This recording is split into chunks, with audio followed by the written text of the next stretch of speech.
I feel like this is one of the major mistake that student makes that makes their studying inefficient. So for example, like if you ask your student, like, have you been studying, right? Most of the time they will tell you, be like, oh yeah, I spend 5 hours studying, or I spend like 10 hours on this, right? They measure their studying using time as a unit. But I think if you want to study efficiently, the first thing you should do is to not look at time and look at your study quality.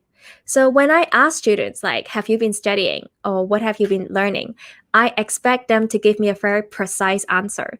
So for example, oh, I learned about the anatomy of the shoulder today. I don't care about how much time they spend on it. I care about what they've learned.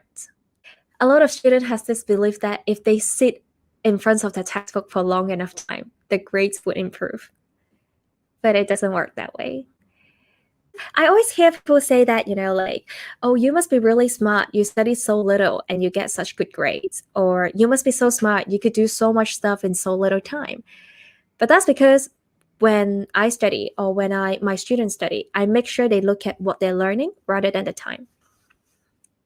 So if you want to work less and get better grade, this is the first thing you have to know. What is your advice for students who like to so-called multitask? And what's your advice to such students? There's no such thing as multitasking. Human brain cannot multitask. Medical fact. People who think they're good at multitasking actually do things a lot less efficient than people who don't. So what you think when you think you're multitasking, what you're actually doing is switch tasking. So you jump from A to B and then back from B to A. It's not like you do two things at the same time. So instead of going like this, which you think you're doing, you're actually going like this.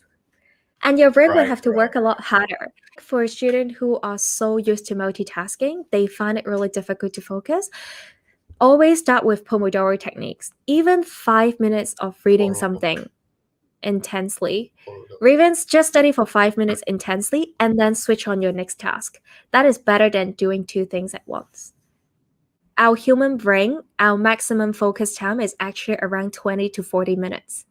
Beyond that time, we cannot be at our high focus.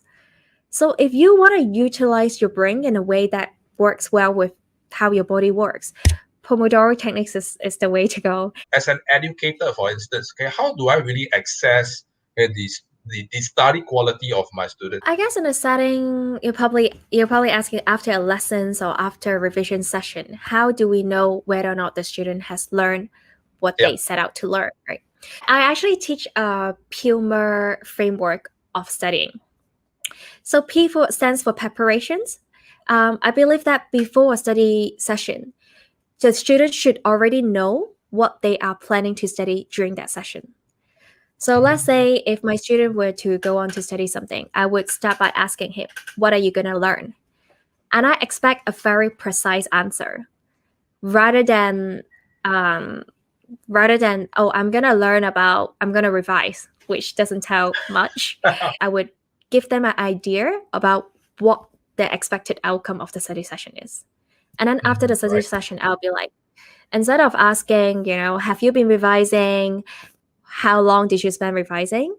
I would just straight on ask them, what have you learned? In order to assess how well they know it, I would ask them a very simple question.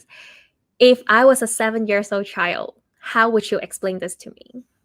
They have to take out all the technical words, which means that they have to internalize what all these technical words actually means. And they really grasp the concept.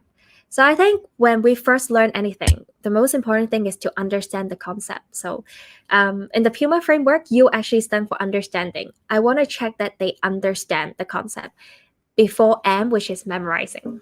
A stands for application.